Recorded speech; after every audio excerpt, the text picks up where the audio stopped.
இந்திய இராணுவத்தில் பணிபுரியும் போது 2 பிள்ளைகளும் ராவி நதியில் தவறி விழுந்து மரித்து விட்டார்கள். பிறகு அவர் மற்றும் அவர் மனைவி பிள்ளைகள் இழந்த துக்கத்தில் என்ன செய்வது என்று தெரியாமல் தவித்துக் கொண்டு இருக்கும்போது இயேசு கிறிஸ்து தரிசனம் கொடுத்து இருவரும் ஆண்டவருக்கென்று ஊழியம் செய்யும்படி அழைக்கப்பட்டார்கள். அவர்கள் செய்து வரும் சத்திய வேத ஆராய்ச்சி ஊழியம் ஆண்டவருடைய கிருபையால் வல்லமையாக நடைபெற்று வருகிறது. அவர்கள் கொடுக்கும் ஆண்டவருடைய வார்த்தையை நாம் கேட்போம்.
ஜெகத்தை ஜெயித்தவரேசு.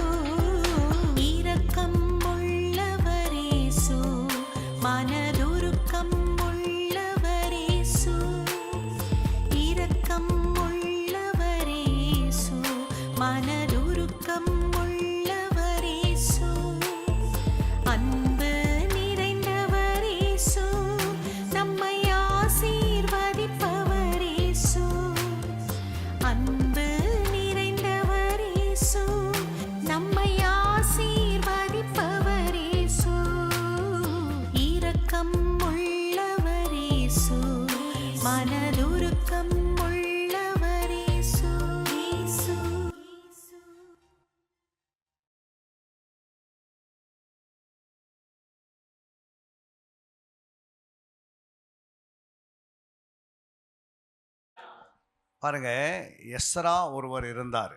அவர் ஒரு வேத பண்டிதர், அல்லையா? அவர் என்ன சொல்லுகிறார் என்றால் 8:8 இப்போ வாசிக்கலாம். மெதுவாக நிதானமாக வாசிங்க. அவர்கள் தேவனுடைய நியாயப்பிரமாண புஸ்தகத்தை தீர்க்கமாக வாசித்து ஃபர்ஸ்ட் நான் எப்படி வாசிக்கணும்? தேவனுடைய நியாயப்பிரமாண இந்த புத்தகத்தை தீர்க்கமாக வாசித்து ஃபர்ஸ்ட் தீர்க்கமாய் வாசிக்கணும். அடுத்தது அர்த்தம் சொல்லி, இரண்டாவது அர்த்தம் சொல்லணும். வாசித்ததை அவர்களுக்கு விளங்க பண்ணினார்கள். வாசித்ததை என்ன செய்யணும்? விளங்க பண்ணணும். அல்லையா? எத்தனை பேர் இதை விசுவாசிக்கிறீங்க? தீர்க்கமாய் வாசிக்கிறது வேற, அர்த்தம் சொல்றது வேற, விளங்கி கொள்றது வேற. அல்லையா? தீர்க்கமான என்ன அப்படின்னா, ஒரு வசனத்தை எடுத்து அதை தேடி அதை ஆராய்ந்து அதை தியானிக்கும் போது தான் தீர்க்கன்ற வார்த்தை. இல்லையா? அப்போ எத்தனை பேர் அந்த பழைய ஏற்பாட்டின் காலத்தில் நெகேமியாவுடைய காலகட்டத்தில் கிட்டத்தட்ட பார்த்தீங்கன்னா, நெகேமியாவுடைய காலகட்டத்தில் சபையார் எல்லாரும் உட்கார்ந்து என்ன செய்கிறாங்க? எஸ்ரா சொல்கிறத அப்படியே கவனிக்கிறாங்க. எல்லாருமே வேத புத்தகத்தை திறக்கிறாங்க. எல்லாருமே கவனமாய் என்ன பண்ணுறாங்க? தீர்க்கமாய் வாசித்து சொல்கிறாங்க. புரியுங்களா? அப்போ தீர்க்கமாய் என்ற வார்த்தைக்கு அர்த்தம் தெரியணும். இரண்டாவது வசனங்களுக்கு அர்த்தம் சொல்லணும். மூன்றாவது அந்த வசனத்தை விளங்க பண்ணணும். அல்லேலூயா. அப்போ முதலாவது ஏசாயா 34 அதிகாரத்தில் 16 வசனத்தை நாம் வாசிக்க போகிறோம். கர்த்தருடைய புஸ்தகத்திலே தேடி வாசியுங்கள். இவைகளில் ஒன்றும் குறையாது, இவைகளில் ஒன்றும் ஜோடி இல்லாதிராது.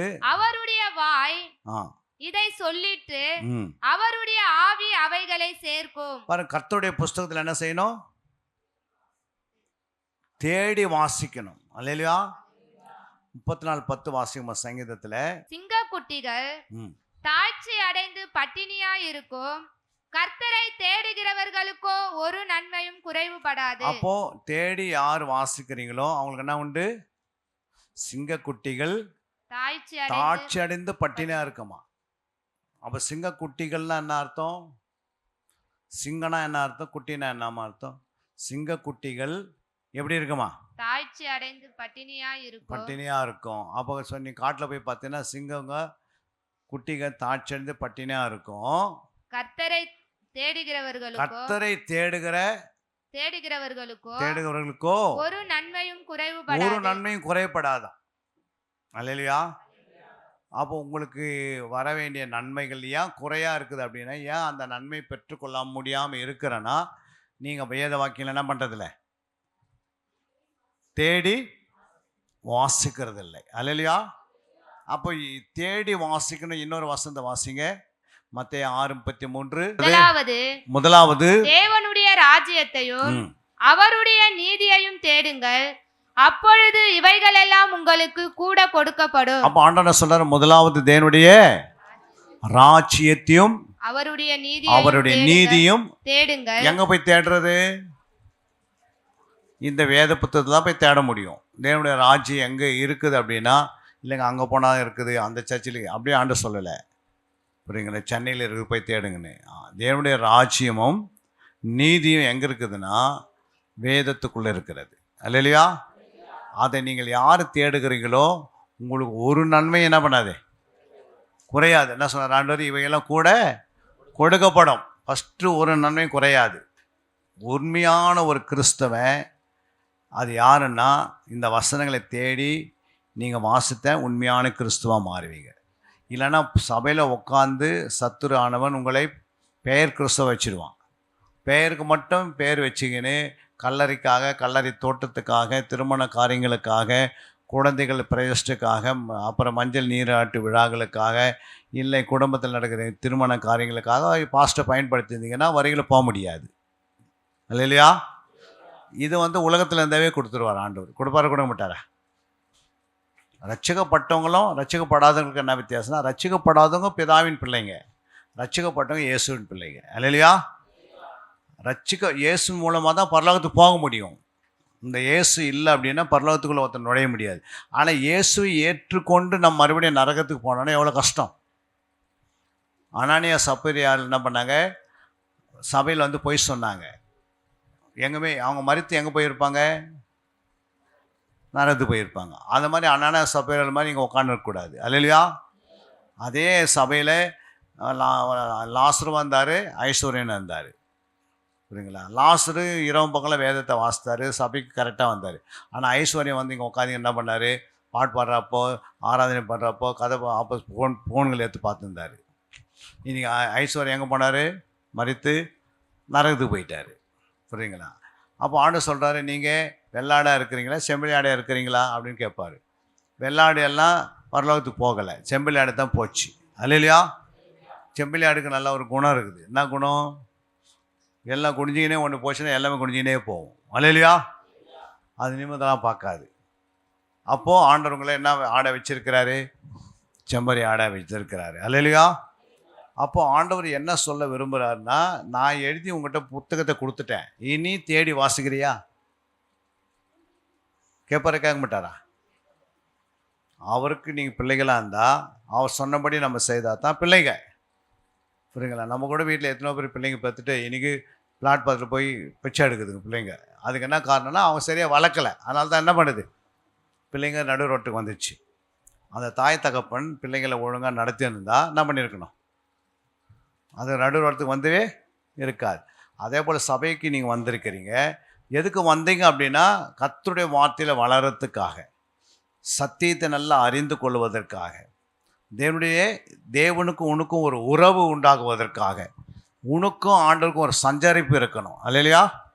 எப்பவுமே ஆண்டவர் தான் உனக்கு முகமாக இருக்கணும். தவிர நீ எழுந்தாலும் ஆண்டோடைய பேர் உன் வாயில் இருக்கணும், நீ படுத்தாலும் ஆண்டோடைய வார்த்தை உன் வாயில் இருக்கணும். அல்லையா? நீ உலகத்தை யோசிக்காத. புரியுங்களா?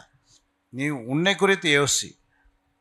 அப்போ வேத வாக்கியங்களே தேடி வாசிக்கணும். அங்கே சொல்லப்பட்டது பிலிப்பியர் 2:21 வாசித்தீங்கன்னா, மற்றவர்கள் எல்லாரும் கிறிஸ்து இயேசுவுக்குரியவைகளை தேடாமல் தங்களுக்குரியவைகளையே தேடுகிறார்கள். பாருங்க, மற்றவர்கள் எல்லாரும் கிறிஸ்து இயேசுக்குரியவைகளை தேடாமல் தேடல, தங்களுக்குரியவைகளையே தேடுகிறார்கள். பைபிள்ல எடுத்துக்கினாங்கன்னா அவங்களுக்கு ஏதாவது எனக்கு வாக்குத்தத்தம் இருக்குதா, இன்னைக்கு ஆண்டவர் என்னோட என்ன பேசுறாரு,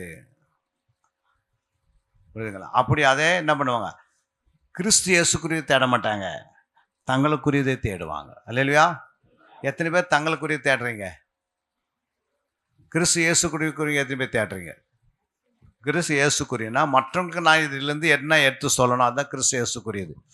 புரியுங்களா? நீ புசித்த அந்த ஆகாரத்தை மற்றவங்க என்ன பண்ணணும், அந்த அப்பத்தை பிட்டு மற்றவங்களுக்கு கொடுக்கணும்னா, ஃபஸ்ட்டு நீங்கள் என்னை குறித்து என்ன பேசுனதில்லை, நான் என்னை குறித்து பேசின வசனங்கள் மற்றவங்களுக்கு போய் நான் சொல்லணும், சுவிசேஷம் அறிவிக்கணும்.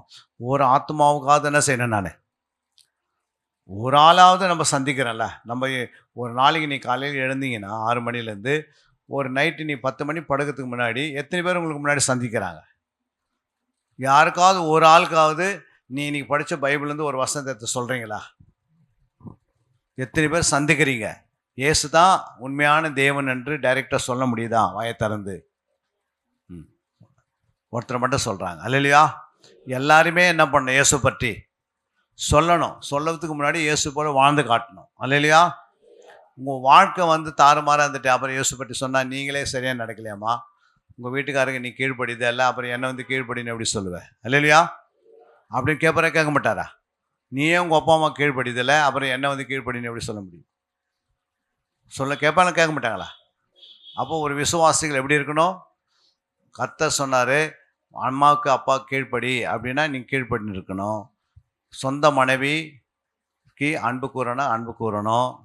அப்புறம் உன் புருஷனத்தில் நீ என்ன பண்ணணும், எல்லா காரியத்திலையும் கீழ்ப்படிந்து இருக்கணும். கீழ்ப்படிதல் என்ன அர்த்தம்? சொல்கிறத அப்படியே செய்யறதுதான் கீழ்ப்படிதல். இல்லையா? அவர் உனக்கு தலையாக இருக்கிறாருன்னா தலை பார்த்துப்பாரு. புரியுங்களா? அவருக்கு போய் நீ ஒரு ஆலோசனை கொடுத்துக்கினே, நாளைக்கு அரிசி என்ன பண்ணுறது, நாளைக்கு சோறு என்ன பண்ணுறது, அப்புறம் பிள்ளைங்களுக்கு துணி என்ன பண்ணுறது, அப்புறம் எந்த காலேஜில் பேசுவாங்கன்னு அப்படிலாம் கிடையாது. கர்த்தர் தம்முடைய குடும்பத்தை என்ன செய்வார், போஷிப்பார். இல்லையா? உங்கள் பிள்ளைங்க கர்த்தருக்குள்ளே இருக்கிறதுனால அவரே ஆண்டவரையே சந்திப்பார். பிள்ளைகள் பெற்றோருக்கு எல்லாவற்றையும் கீழ்ப்படிந்து அடங்கி இருக்கணும். சபையார் எல்லாரும் சபை தலைவருக்கு என்ன செய்யணும்?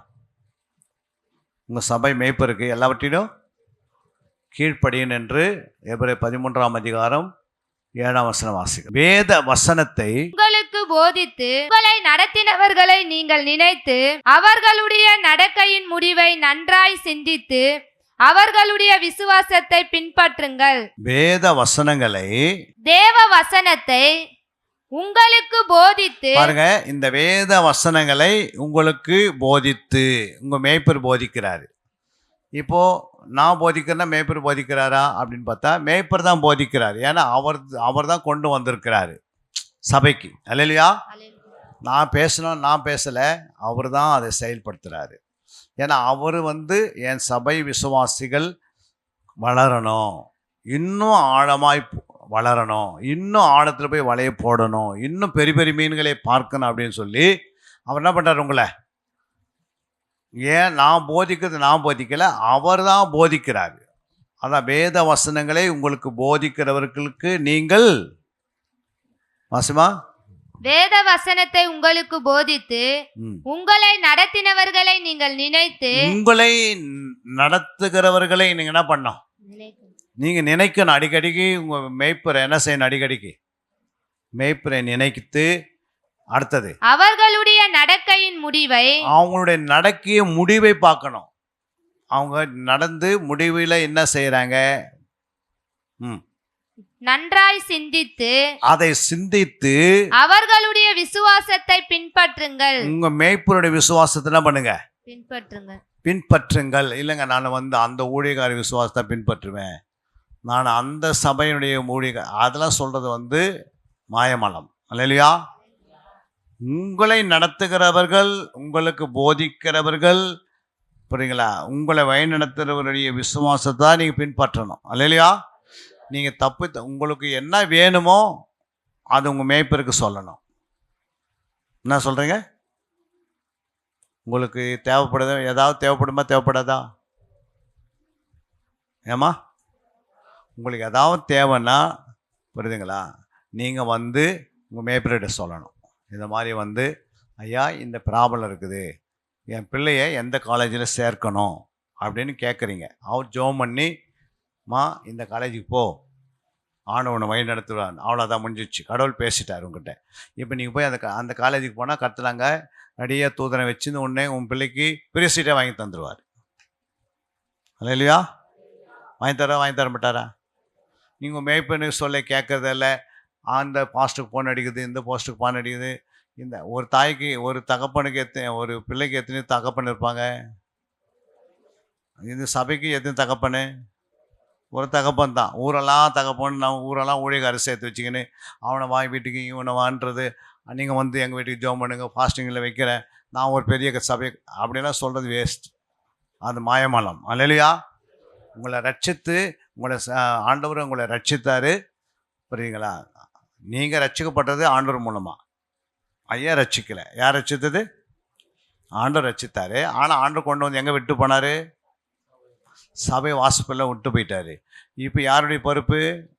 கண்காணியாக உங்களுடைய மேய்ப்பருடைய பொறுப்பு. அவர் என்ன சொல்ல விரும்புகிறாரோ அதை நீங்கள் கேட்டாவே, நீங்கள் அங்கே போய் முழங்கால் போட்டுக்கணும், அப்படி பண்ண இப்படி பண்ண, நான் தனியாக ஜெபம் பண்ணுறேன் ஒரு 8 ஹவர் அப்படிலாம் இல்லை. நீங்கள் அவர் சொல்கிறத செய்தாவே உங்களுடைய ஆசீர்வாதம் ஒரு நாள் தடையாக இருக்காது. அல்லேலூயா. கிளாஸுக்கு டீச்சர் எத்தனை பேர் இருப்பாங்க? ஒரு கிளாஸுக்கு டீச்சர் எத்தனை பேர் இருப்பாங்க? போகிறவங்களாம் டீச்சரு கிடையாது. யார் டீச்சரு? அந்த கிளாஸ்லேயே உட்காந்து உங்களுக்கு அட்டனன்ஸ் போடுறாங்க போகிற, அவங்கள தான் ஹெட் மாஸ்டர் கணக்கு கேட்பார், எத்தனை பேர் வந்தாங்கன்னு. போகிறவங்களாம் எத்தனை பேர் வந்தாங்க பார்த்துட்டு வந்தீங்களா அப்படின்னு கேட்பார். அவங்க வருவாங்க, போயிடுவாங்க. ஆனால் நிலைத்திருக்கிறவங்க ஒரே டீச்சரு. அவங்க தான் என்ன பண்ணுவாங்க? உங்களுக்கு அட்டனன்ஸ் போடுவாங்க. உங்களுக்கு ஒரு மெடிக்கல் சர்டிஃபிகேட் கொடுத்தீங்கன்னா, உங்களுக்கு 5 நாள் லீவு கேட்டிங்கன்னா கொடுக்குறாங்க. அதை ஃபார்வேர்டு பண்ணுறாங்க, அது ஹெட்மாஸ்டர்கிட்ட போகுது, மறுபடியும் லீவ் வாங்கி உங்களுக்கு கொடுக்குறாங்க. அது மாதிரி தான் ஆண்டவர் சபையில் ஒரு கண்காணி வச்சிருக்கிறார். அவர் தான் மேய்ப்பர். இவர் தான் மேய்ப்பர். நாங்களாம் யார்? நாங்களாம் யாருமா? நாங்களாம் யார்? யாராவது சொல்லுங்களா? நான் மேய்ப்பரா? மேய்ப்பர் இல்லையா? எனக்கு சபையே கிடையாது. எனக்குன்னா இல்லை, சபைலாம் கிடையாது. புரியுங்க, நான் மேய்ப்பர் கிடையாது, நான் போதகர், நான் டீச்சரு. ஐயா வந்து மேய்ப்பர். மேய்ப்பர்னா கண்காணி. கண்காணினா உங்களுடைய ஏ டு ஜேட்டை பற்றி தெரிஞ்சு வச்சுருப்பார். புரியுங்களா? உங்களுடைய எல்லா பற்றியும் யாருக்கு தெரியும்? உங்கள் மேய்ப்பருக்கு தெரியும். ஏன்னா உங்களை ரட்சிப்பு நடத்தி உங்களை சபையில் உட்கார வச்சு உங்களை வந்து சந்தித்து உங்கள் கஷ்டத்துலேயும் நஷ்டத்துலேயும் துன்பத்திலையும் உங்களுடைய பலவீனத்திலையும் உங்களுடைய எல்லாவற்றிலையும் பங்கு பெற்று உங்களுக்கு நடக்க வேண்டிய அத்தனை காரியம் யார் நடத்துவாங்க? மேய்ப்பர் நடத்துவாங்க. இப்போ நான் வந்து உங்களை யாருன்னு எனக்கு தெரியாது. நீங்கள் எனக்கு முன்னாடி என்ன வரைக்கும் விசுவாசம் இருக்கிறீங்க, நான் ஒரு போதகராக இருக்கிறேன். புரியுங்களா? நான் வந்து என்ன பண்ண முடியாது, உங்களை நடத்த முடியாது. எனக்கு அந்த வேலையை என்ன பண்ணல ஆண்டவர் எனக்கு கொடுக்கல. சொல்லப்பட்ட வசனத்தை சொல்லிட்டு போயினே இருப்போம். எங்களுடைய வேலை அதுதான். அல்லேலூயா.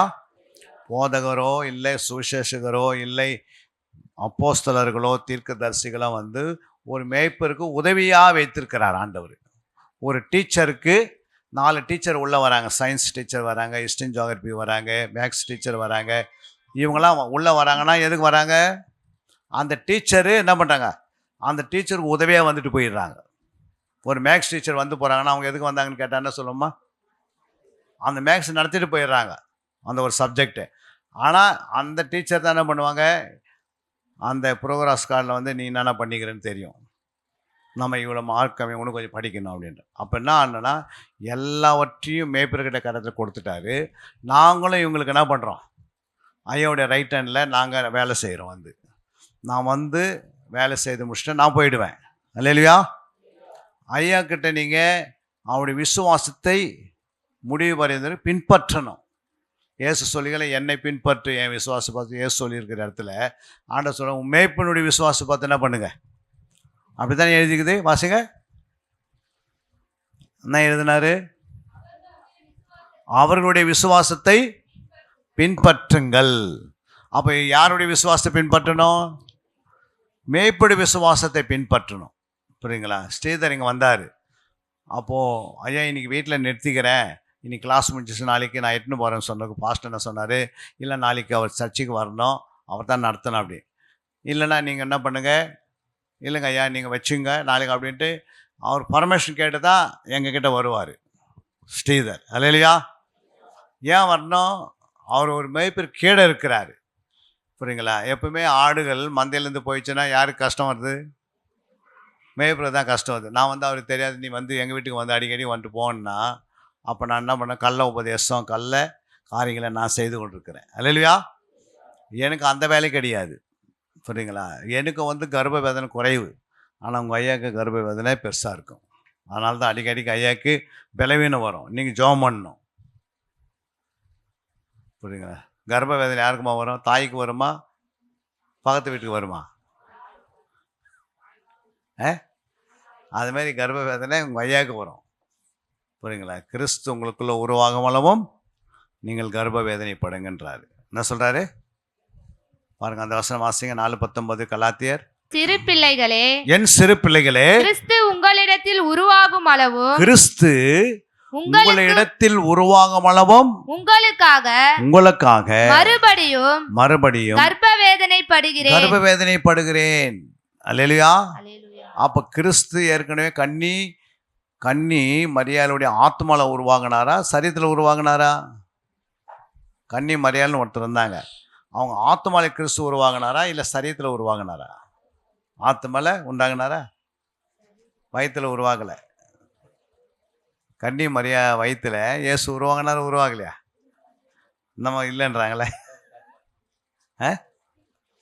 ஃபஸ்ட்டு இயேசு ஒரு மனுஷனுடைய ஒரு பெண்ணுடைய வயிற்றுல உருவாகிறாரு. அல்லேலூயா. இரண்டாவது இயேசு ஆத்மாவில் உருவாகிறாரு. மூன்றாவது அந்த இயேசு உருவாகின பிறகு நம்ம எடுத்துக்கொள்ளப்படும் போது அவருடைய ஆவியோடு போய் இணைஞ்சிடறோம். அப்படி தான் ஸ்டெப் பை ஸ்டெப் வச்சுருக்கிறாரு. இப்போ வயிற்றில் உருவாகி மாம்சத்தில் வெளிப்பட்டார். இப்போ நம்முடைய இருதயத்தில் அவர் இயேசு என்ன பண்ணுறார், ஆத்மாவில் உருவாகிறாரு. கிறிஸ்துவின் சாயில நம்ம அணைந்து கொள்ளணும், கிறிஸ்து போல நம்ம இருக்கணும். அல்லேலூயா. அதனால தான் ஆண்டவர் சார் கிறிஸ்து உங்களிடத்தில் உருவாகும் அளவும் நான் என்ன செய்கிறேன், கர்ப்ப வேதனைப்படுகிறேன். கர்ப்ப வேதனைனா என்ன அப்படின்னா, ஒரு தாய்க்கு 2 வேதனை வரும். எத்தனை என்னென்ன வேதனை வரும்? ஒரு கர்ப்ப வேதனை, 2வது பிரசவ வேதனை. அல்லேலூயா. கர்ப்ப வேதனை 9 மாதம் 29 நாட்கள், பிரசவ வேதனை ஒரே நாள் தான். அல்லேலூயா. பெற்றெடுக்கிறதுக்கு பிரசவ வேதனை சொல்லுவாங்க. சுமந்து இருக்கிறதுக்கு 9 மாதம் 28 9 நாள் என்ன பண்ணுறாங்க? அவங்க வயிற்றில் வச்சு அவங்க இஷ்டம் போல் படுத்து தூங்காமல் அந்த பிள்ளை இஷ்டத்துக்கு போல் பிள்ளைக்கு ஏற்ற மாதிரி படுப்பாங்க. தவிர இவங்களுக்கு இஷ்டமாக என்ன பண்ண முடியாது, படுக்க முடியாது. அதுக்கு பார்த்தா என்ன வேதனை? அப்போ கிறிஸ்து உங்களுக்குள்ளே உருவாகும் மூலமும் மேய்ப்பர் என்ன பண்ணோம்? கர்ப்ப வேதனை எப்படா உருவாகி இருக்கிறாரு? உங்களுக்குள்ள உருவாகிட்டாரா? எத்தனை பேர்கள் கிறிஸ்து உருவாகிட்டார்? கிறிஸ்து எத்தனை பேர் உருவாக்கிட்டாருன்னு அவங்க மட்டும் கரங்களை உயர்த்துங்க பார்க்கலாம். வேறு யாருமே தெரியல. கிறிஸ்து உருவாகினாரா இல்லையா? கல்யாணம் ஆச்சு 2 மாதம் ஒரு 2 வருஷம் ஆன பிறகு உடனே கேட்குறாங்க, என்னப்பா பிள்ளை எதனா உருவாகிக்குதா அப்படின்னு கேட்குறாங்களே இல்லையா? அப்போ இயேசு வந்து நிச்சயம் பண்ணிவிட்டு நம்மளோட என்ன பண்ணிட்டாரு? நிச்சயம் பண்ணி நம்மளை அவருக்கு என்ன மாற்றிட்டாரு? கன்னியாக மாற்றி புருஷராக. அப்புறம் 2வது ஆண்டவர் என்ன பண்ணுறாரு? நம்மை ஆண்டவர் ஒரு மனவாட்டியை உருவாக்கிறதுக்கு முன்னாடி மனைவியை உருவாக்குறார். அப்போ கிறிஸ்து நமக்குள்ளே உருவாகணும்னா எங்கே உருவாகுவார்? ஆத்மாவில் உருவாகுவார். ஒரு பெண்ணாக இருந்தாலும் ஆணாக இருந்தாலும் இயேசு என்ன பண்ணுவார்?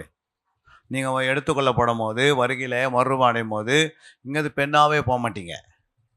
நீங்கள் ஆணுடைய சாயலில் தான் போவீங்க. கிறிஸ்து தான் உங்களுக்குள்ளே உருவாகி நீங்கள் பெண்ணுடைய சாயல் இங்கே நின்றுடும்.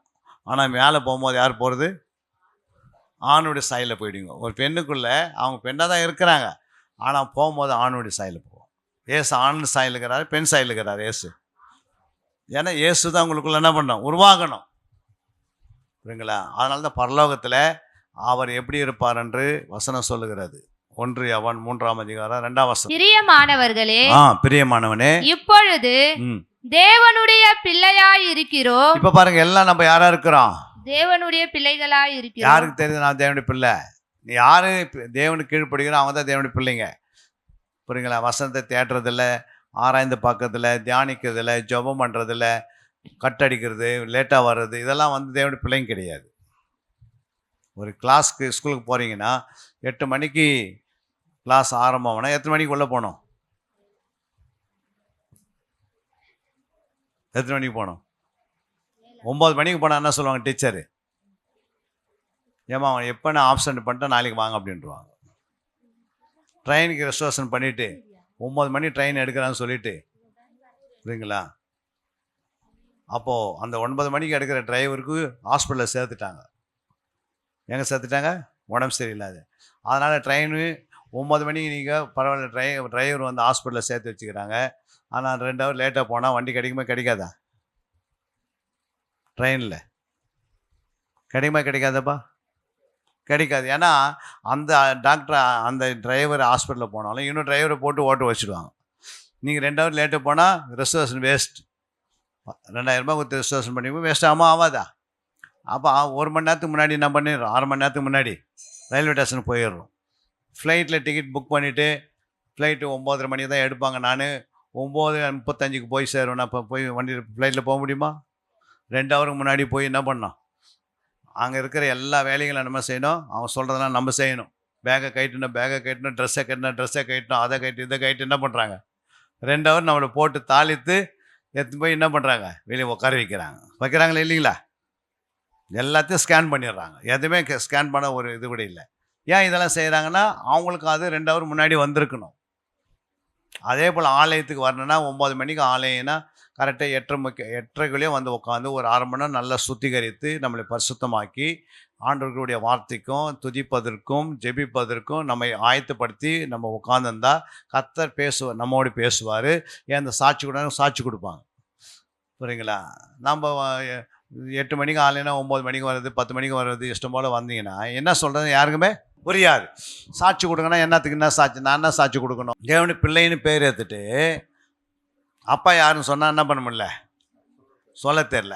அப்போ அப்பா என்ன பண்ணுவார்? உன்னை பெற்றதுக்கு என்ன சொல்லுவார்? ஒரு கழுது பெற்றதோட மேனு கத்திருக்குமே.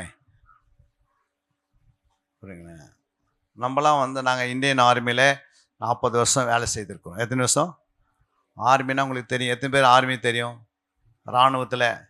இராணுவத்தில் போய் பாருங்கள், ட்ரைனிங்லாம் எப்படி இருக்குன்னா, காலையில் 4 மணிக்கு எழுந்திக்கணும், நைட்டில் 10 மணிக்கு படுக்கணும். 10 மணிக்கு படுத்துட்டு 4 மணிக்கு எழுந்திச்சிக்கணும். எத்தனை ஹவர் படுக்கணும்? 6 மணி நேரம் தான் தூக்கம்.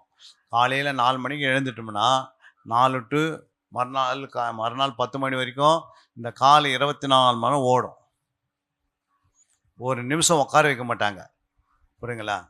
நாங்கள் எப்போது எங்களுக்கு வருஷத்தில் 2 மாதம் தூக்கம், 2 மாதம் லீவு கொடுத்தாங்கன்னா தான் தூங்கத்துக்குன்னு ஊருக்கு வருவோம். எதுக்கு? வீட்டில் வந்து ஒரு 6 மணி வரைக்கும் தூங்கிட்டோம்னா அது ஒரு திருப்தியான தூக்கமாக இருக்கும். எத்தனை மணி வரைக்கும்? அங்கே 6 மணிலாம் நிதி கட்டில் மேலாம் பண்ண முடியாது. 4 மணிக்கு தண்ணி மேலே ஊற்றிடுவான், கட்டில் மேலே எடுத்துன்னு வந்து. புரியுங்களா? பெல் டான்னு 4 மணிக்காக அடிப்பாங்க, உடனே ஏஞ்சிக்கணும். புரியுங்களா? 5 மணிக்கு நீங்கள் பாத்ரூம் போடணும். எத்தனை மணிக்கு? தப்பு தறி 5 மணிக்கு நீங்கள் பாத்ரூம் போனீங்கன்னா பாத்ரூமில் தண்ணி இருக்காது, குளிக்க முடியாது, பல்ல வளர்க்க முடியாது, பாத்ரூம் போக முடியாது, எல்லாம் ஸ்டாப் ஆகிடும். 5 மணிக்குள்ளே ஸ்டாப் பண்ணுருவாங்க. அந்த 1 மணி நேரம் தான் தண்ணி குழால வரும். புரியுங்களா? அப்போ நீ லேட்டாக போகிறவங்களுக்கு என்ன இல்லை, தண்ணி இல்லை. அப்போ என்ன பண்ணுவேன்? அந்த நாளெல்லாம் குளிக்காத சேவிங் பண்ணாமல் போனோன்னா அடி, ஃப்ரண்ட் ரோல், அது இதுன்ட்டு பயங்கரமாக பனிஷ்மெண்ட் கொடுப்பாங்க. எதுக்கு சொல்ல வரேன்னா, ஆண்டவர் நம்ம பரலோக ஆர்மியில் இருக்கிறோம். நம்மளாம் யார்? பரலோக ஆர்மியில். அவங்கள காட்டில நம்ம எப்படி இருக்கணும்? அவங்க வந்து நாட்டை தான் காக்க முடியும், நம்ம உலகத்தையே காக்கணும். நம்ம ஜபத்தினால காக்கிறோமா இல்லையா? அப்போ நம்ம பரலோக இராணுவமாக இருந்து நம்ம என்ன செய்யணும்? இச்சையே அடக்கணும். எத்தனை வருஷம் ஒரு மிலிட்ரிக்காரன் போனான்னா 10 மாதம் இச்சை அடக்கி என்ன பண்ணணும்? அங்கே இருந்தால் தான் வாழ முடியும். புரியுங்களா? ஏன் அப்படின்னு 10 மாதம் யாரை விட்டுறோம்? மனைவி விட்டுறோம், அப்பா அம்மா விட்டுறோம், பிள்ளைங்களை விட்டு எல்லாத்தையும் விட்டு ஊரை விட்டு அங்கே போய் இருப்பாங்க. மாதத்தில் 2 மாதம் தான் லீவு தருவாங்க. அந்த 2 மாதம் வந்து என்ன பண்ணுறோம்?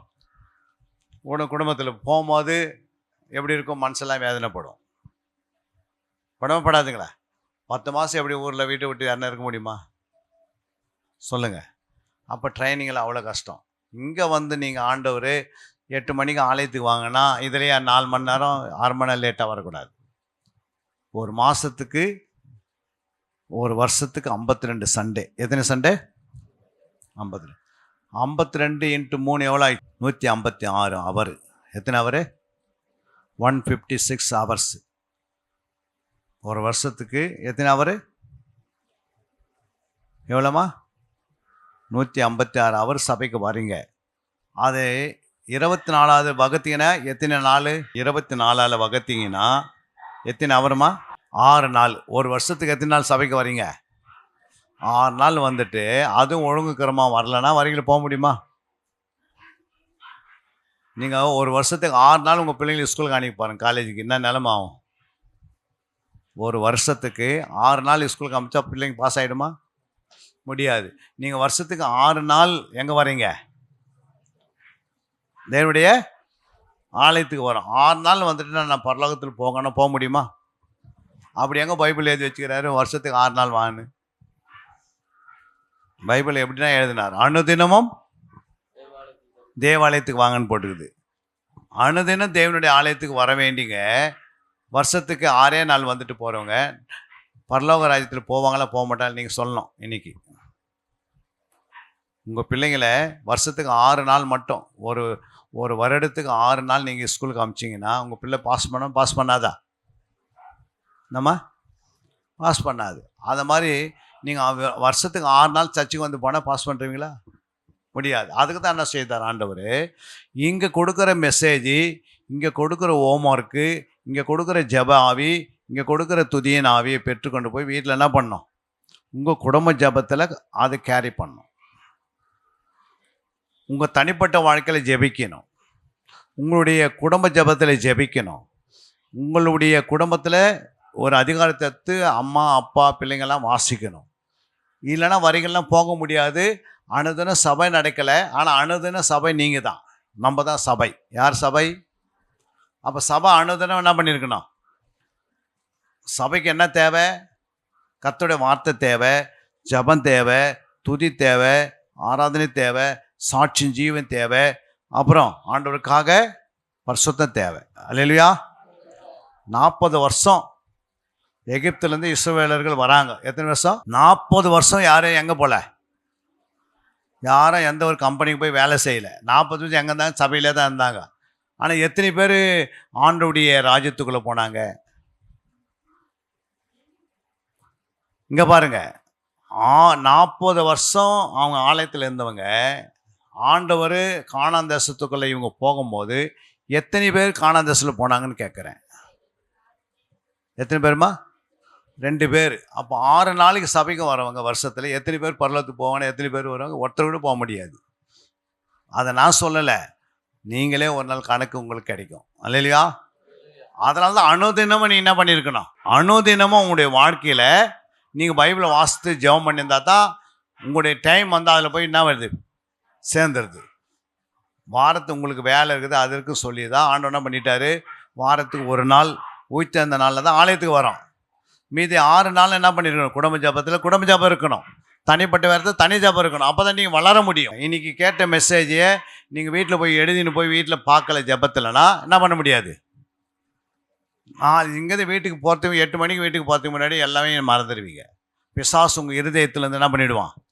எடுத்துருவான். சீதர் சொல்லியா என்ன சொன்னார்?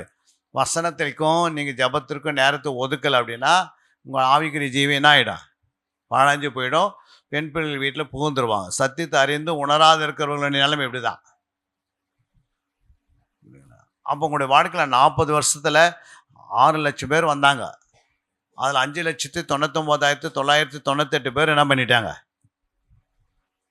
கைவிடப்பட்டு 2 பேர் தான் உள்ளே போகிறாங்க. அப்போ எவ்வளோ ஆண்டவர் எவ்வளோ வருத்தப்பட்டிருப்பார். புறப்படும் போது நீங்கள் எல்லாம் கானான் தேசத்தில் உள்ளே போவேன்னு சொன்னார். ஆனால் ஒரு ஆள் கூட என்ன பண்ணல, போகல. நோவா காலத்தில் உலகமே என்ன பண்ணிச்சு?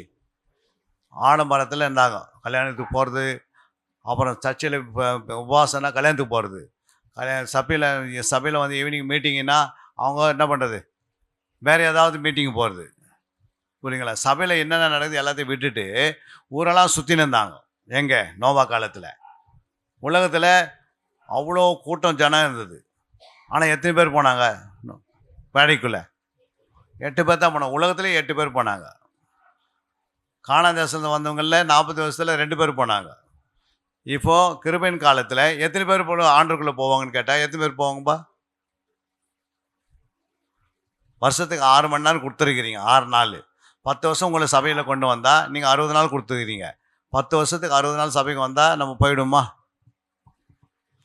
நம்ம அனுதினம் உங்களுடைய வாழ்க்கையில் வசனம் இருக்கணும், ஜபம் இருக்கணும். இருக்கணுமா? இருக்கக்கூடாதா? இதை நீங்களே தான் உங்கள் ஆத்மாவுக்கு நீங்களே எடுக்கணும். அதுதான் ஆத்மா அறிவில்லாமல் இருப்பது நல்லதல்ல என்று நீதிமொழிகள் 19ஆம் அதிகாரம் 2ஆம் வசனம் வாசிக்கிறோம். வாசிங்க. ஆத்துமா அறிவில்லாமல் இருப்பது நல்லதல்ல, கால் துரிதமானவன் தப்பி நடக்கிறான். பாருங்க, ஆத்மா வந்து ஒரு அறிவு இல்லை ஆத்மாவுக்குன்னா அது என்ன செய்யும்? நல்லதல்ல. நல்லவனா இருக்க மாட்டான் அந்த மனுஷன். ஆத்மாவுக்கு அறிவு இல்லை என்றால் அந்த ஆத்மா கெட்டவனா மாறிடுறான். அப்போ அறிவு எவ்வளோ பெரிய ஒரு மனுஷனை நல்லவனா மாற்றுது. அப்போ அந்த ஆத்மாவுக்குள்ள அறிவு வரணும் என்று நீதிமொழி 2ஆம் அதிகாரம் 10ஆம் வசனம் வாசிக்கிறோம். ஞானம் உன் இருதயத்தில் பிரவேசித்து அறிவு உன் ஆத்துமாவுக்கு இன்பமாய் இருக்கும் போது. அப்போ ஞானம் வந்து உன் இருதயத்தில் பிரவேசிக்கணும். சும்மா பிரவேசிக்குமா? ஞானம் வந்து உங்க இருதயத்துக்கு போகணும், அறிவு ஆத்மாவுக்கு போகணும். அப்போ அறிவு ஆத்மாவுக்கு போன பிறகு ஆத்மா என்ன செய்தான்? இன்பம் அடையுது, சந்தோஷம், மனமகிழ்ச்சி, களிக்கூறு வருது. அப்போ இந்த அறிவு ஆத்மாவுக்கு போகாத அந்த ஆத்மா எப்படி இருக்கும்? துக்கப்படும். அல்லையா? அதை தான் ஆண்டவர் சொன்னார் நீதிமொழிகள் 19:8. ஞானத்தை பெற்றுக்கொள்ளுகிறவன் தன் ஆத்துமாவை சிநேகிக்கிறான், புத்தியை காக்கிறவன் நன்மை அடைவான். இப்போ ஞானத்தை பெற்றுக்கொள்கிறவன் தன் ஆத்மாவை என்ன செய்வானா? சிநேகிக்கிறான். புரியுங்களா? சிநேகம் எங்க இருக்கும்? ஒருத்தர் சிநேகிக்கிறானா எப்படி சிநேகிப்பாங்க? சிநேகன்றது வேற, அப்புறம் ஊழின்றது வேற. அல்லையா? சிநேகம் எங்கே இருக்கு சொல்லுங்கம்மா. நீங்கள் யாரனா ஒருத்தர் சிநேகிக்கிறேன், எப்படி சிநேகிப்பீங்க? ஒரு சிநேகிதன் இருக்கிறான்னு வச்சுக்கோ. உங்களுக்கு அந்த சிநேகிதனை அவனுடைய சுபாவம் எப்படி இருக்குன்னு கேட்குறேன். யாராவது உங்களுக்கு சிநேகிதன் இருக்கிறாங்களா? அப்படி இருக்கும் யாருன்னா கரங்களை உயர்த்தி, எனக்கு ஒரு நல்ல சிநேகிதன் இருக்கிறான். இருக்கிறாமா உங்களுக்கு சிநேகிதன்? யாரு? சிநேகிதனா என்ன அர்த்தம்? சிநேகிதன் என்றால் புரியுங்களா? சிநேகிதன் என்பதுக்கு அர்த்தம் என்னன்னா, சிநேகிதன் குற்றத்தை மூடுகிறான். என்னது சிநேகிதன் அப்படின்னா? சிநேகிதன் நீங்கள் ஏதாவது தப்பு செய்த யாருக்கும் சொல்ல மாட்டார், அதை மனதில் வச்சு சகிப்பார். அவங்க தான் யார்? சிநேகிதன். அது மாதிரி உங்கள் ஆத்மாவை நீங்கள் சிநேகிக்கிறீங்களான்னு கேட்குறேன். அது சொல்ல பாருங்க. ஞானமுள்ளவன் தன் ஆத்மாவை சிநேகிக்கிறான். அப்படின்னா உங்கள் ஆத்மாவை எப்படி சிநேகிக்கிறேன்? சரீரத்தை காட்டிலும் அதிகமாக சிநேகிக்கிறேன்னா அப்போ அந்த ஆத்மாவுக்கு என்னென்ன வேணும்னு வாங்கி கொடுப்பான் சிநேகிதன். பார்த்தீங்கன்னா நீங்கள் சிநேகிதனே வாங்கி கொடுத்துட்டு ஒரு 2 புறம் வாங்கி கொடுத்துட்டு எனக்கு அப்புறம் வாங்கி கொடுப்பா அப்படின்னு கேட்பாரா? சிநேகிதன் என்னன்னா அவர் எதையும் கேட்காமே வாங்கி கொடுப்பாரு. இல்லையா? சிநேகிதன்றவங்க கொடுத்துட்டு எனக்கு ஏன்பா கொடுக்கல, திருப்பி அந்த காசு கேட்க மாட்டாங்க. சரிங்களா? உங்களுக்கு ஆட்டோமேட்டிக்காக உங்கள்கிட்ட கொடுத்ததை கேட்டு வாங்குறாருன்னா அவங்க சிநேகிதன் இல்லை, அவன் யார்? கூட்டாளி. யார் அவங்க? கூட்டாளி. கொஞ்ச நாள் உங்கள்கிட்ட கூட்டி வச்சுப்பார், அப்புறம் நீங்கள் வெறுக்கும் போது அவர் ஓடி போடுவார்.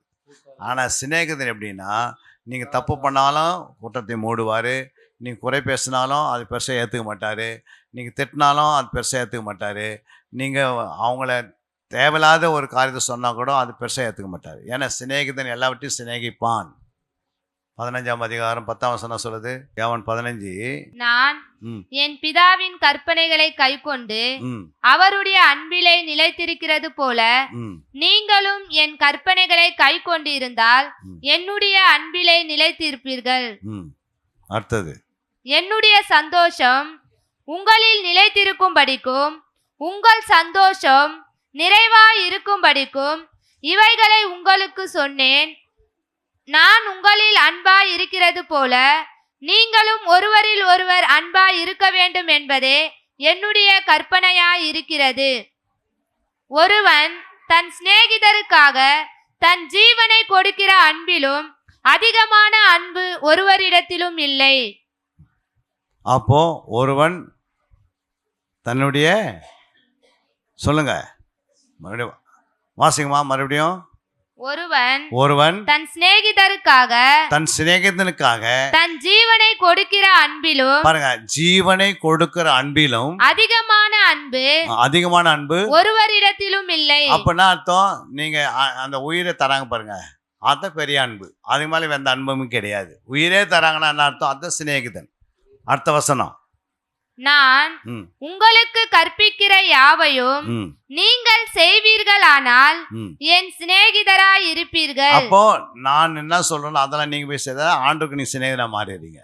நீங்க யாருமே வசனத்தையும் வாசிக்கிறது இல்லை, தேடுறதும் இல்லை, தியானிக்கிறதும் இல்லை, ஆராயதும் இல்லை, சாட்சி கொடுக்கணும் அதுவும் சொல்றதில்லை, எதுவுமே செய்யறது தான் ஆண்டுக்கு நீங்கள் சிநேகிதனா இருக்கவே முடியாது. சிநேகிதனா என்ன? உயிர். சிநேகிதன் தான் உயிர் கொடுக்குறவங்க. ஆண்டருக்கா நான் எதனா கொடுப்பேன், என் சரீரத்தை வெட்டி எடுத்துன்னு போனால் நான் கொடுத்துட்றேன் ஆண்டருக்கு அப்படின்வாங்க. என்னது? இந்த சரீரம் மண்ணுக்கு போகிற சரீரம் தான், நான் ரத்த சாட்சியாக மறித்து பல உயிரை ஆதாயப்படுத்திடுவோன்றாங்க. இந்த உயிரை குறித்துலாம் அவங்க வழிட மாட்டாங்க. ஏன் உயிரை குறித்து போயின்னா, இந்த உயிர் ஒருத்தருக்கு கிறிஸ்துவனுக்கு என்ன பண்ணாது? உயிர் ஆத்மா சரீரத்தில் போன பிறகு உடனே ஆத்மாவில் அவங்க உயிர் அடைஞ்சிடறாங்க. என்னது? அதாவது சரீரத்தை விட்டு அப்படி போகும்போது ஆத்மா உயிர் அடைந்து நடந்து போயினே இருக்கும். அதனால தான் எத்தனையோ கிறிஸ்துவங்க ரத்த சாட்சியாக மறிப்பாங்க. பல நாடுகள்லாம் பார்த்தீங்கன்னா கிறிஸ்துவங்களை தலை வச்சு வெட்டுவாங்க. அதை கொடுத்து அவங்க கவலைப்பட மாட்டாங்க. ஏன் அப்படின்னா சரீரத்தில் தான் தலை வெட்டப்பட்டுச்சு, ஆனால் ஆத்மாவில் தலை வெட்டப்பட்டிருக்காது. இல்லையா? ஏன்னா அவங்க உயிரோடு இருக்கிறாங்க. மரணமே இல்லை நமக்கு என்ன இல்லை? மரணமே இல்லை. இந்த ட்ரெஸ்ஸை அப்படி கழட்டி போட்டு போயினே இருக்கிறோம். அது வெட்டி போட்டான்னா அது கொளுத்தனான்னா அதை வந்து எடுத்துன்னு கொண்டு போய் குடியில் போட்டான்னா மரணத்துக்கு பிறகு இந்த சரீரம் ஒரு வேலையும் செய்யாது. செய்யுமா?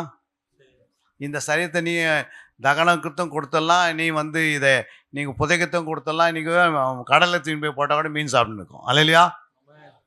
இந்த சரீரம் வந்து கல்லறையிலே இருக்காது. கல்லறையிலே எந்த மனுஷனும் இருக்க மாட்டான். புரியுங்களா? ஏன் இருக்க மாட்டாங்க? ஒரு மனுஷனை அடக்கம் பண்ணிட்டு வராங்க கல்லறையிலனா, அந்த மனுஷன் கல்லறையில் இருப்பானே இருக்க மாட்டானா? இருப்பானே இருக்க மாட்டானாம்மா? அதாம்மா, ஒரு மனுஷனை அடக்கம் மறைச்சிட்டு பிறகு எதுவுமே கல்லறையில் வைக்கிறோம். அந்த மனுஷன் கல்லறையில் இருப்பானே இருக்க மாட்டான்னு கேட்குறேன்.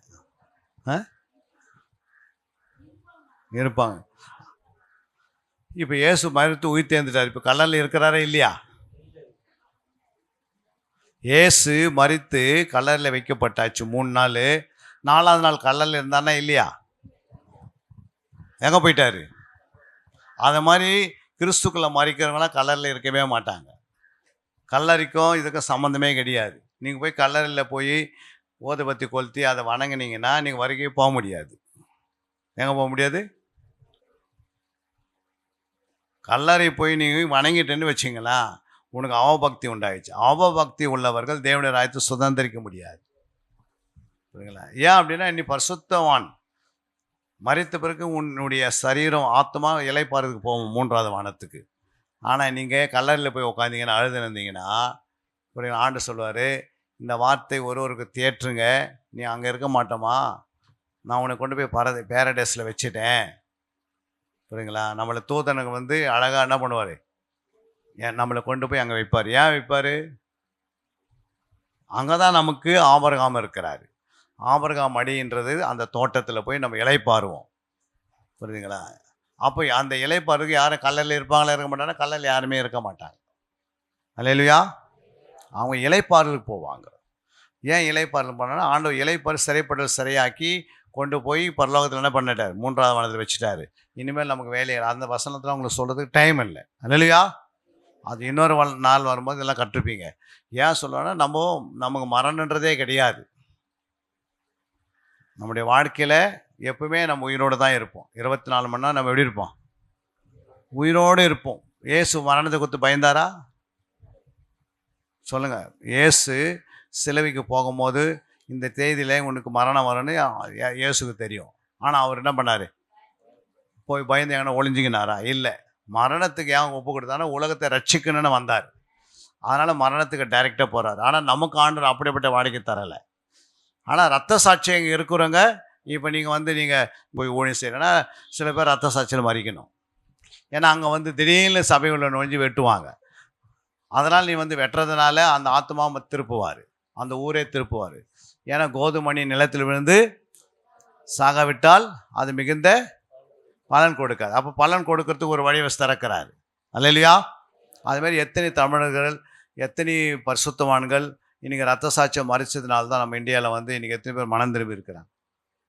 சும்மா நம்ம பைபிளை கையில் எடுத்துன்னு இந்த பைபிள் கையில் வர்றதுக்கு சைனாலெலாம் நம்ம பிறந்திருந்தோம்னா பைபிளை கையிலே வைக்க முடியாது. அப்படி ஒரு அந்த இடத்துல என்ன உண்டாச்சுன்னா, பைபிள் யார் கையில் இருக்குதோ அவங்கள கொண்டு போய் தூக்க மாட்டுருவாங்க. புரியுங்களா? எவ்வளோ கஷ்டம் அது. பைபிள் கையில் வச்சுருந்தா, வீட்டில் பைபிள் வச்சுருந்தா அவங்கள தூக்க மாட்டுருவாங்க. அப்படி ஒரு சட்டம்லாம் போட்டாங்க. ஆனால் அதே நாட்டில் சைனாவில் ஆண்டவர் பைபிளை டைப் பண்ணி அதை உருவாக்கி பல நாடுகளுக்கு அனுப்ப சொல்லிட்டார் ஆண்டவர். அல்லேலூயா. அவங்க பைபிளுக்கு விரோதமாக எழுதினா பைபிளை ஃபேக்டரி உண்டாக்கிட்டார். இதெல்லாம் எதுக்கு சொல்ல வரேன்னா, நம்ம கையில் பைபிள் வருவதுக்கு எத்தனோ பேர் ரத்த சாட்சி மறிச்சாங்க. நம்ம நல்ல சிநேகிதனாக இருக்கணும்னா அதுக்கு என்ன அர்த்தம்? வாசிக்குமா அந்த வசனத்தை? ஒருவன் தன் சிநேகிதருக்காக தன் ஜீவனை கொடுக்கிற அன்பிலும் அதிகமான அன்பு ஒருவரிடத்திலும் இல்லை. நான் உங்களுக்கு கற்பிக்கிற யாவையும் நீங்கள் செய்வீர்களானால், நான் உங்களுக்கு இப்ப நான் கற்பிக்கிறதை நீங்கள் செய்வீர்களா? நீங்கள் வீட்டுல போய் குடும்ப ஜபத்துல செய்கிறீங்கன்னா என் சிநேகிதராய் இருப்பீங்க. நீங்க வீட்டுல போய் வெள்ளை கழிச்சு தூங்கி இருந்தீங்கன்னா நீங்க ஆண்டவருக்கு ஒரு நாள் சிநேகிதனை மாற முடியாது. அல்லேலூயா. அப்போ ஆண்டவர் நான் பார்த்துனாக்கிறேன், அவர் எங்கேயோ இருக்கிறார், நான் எங்கேயோ இருக்கிறேன், நான் இஷ்டம் போல இருப்பேன்னு சொன்னீங்கன்னா உங்க ஆத்மாவை நீங்களே கெடுத்துப்பீங்க. அல்லேலூயா. எப்படி விசுவாசத்துக்கு எப்படி இயேசுவை எப்படி விசுவாசிக்கிறோம்? நம்ம இயேசுவை எப்படி விசுவாசிக்கிறோம்னா, இயேசு பார்த்து விசுவாசிக்கல, கண்டு விசுவாசிக்கிறவன் விசுவாசம் இல்லை, காணாத விசுவாசம். அப்போ இயேசுவை பார்க்கல, ஆனால் வசனத்தை பார்த்து விசுவாசிக்கிறோம். நம்ம அவருக்கு சிநேகிதனாக மாறுறோம், போய் குடும்ப ஜெபத்தை நடத்துகிறோம். விசுவாசம் இல்லை, ஆனால் விசுவாசம் வருது. இல்லையா? தனிப்பட்ட வாழ்க்கையில் ஜெபம் நடத்துகிறோம், குடும்ப ஜெபம், தனி ஜெபம், அப்புறம் வீட்டில் குழு ஜெபம், அப்புறம் எல்லோரும் பக்கத்தில் வீட்டெலாம் கூப்பிட்டு ஒரு காட்டேஜ் ஜெபம். இப்படி எதாவது நடத்தினே இருந்தீங்கன்னா உங்கள் வாழ்க்கையில் நீங்கள் உங்களை ஆண்டவர் சிநேகிதனாக மாற்றுவார்.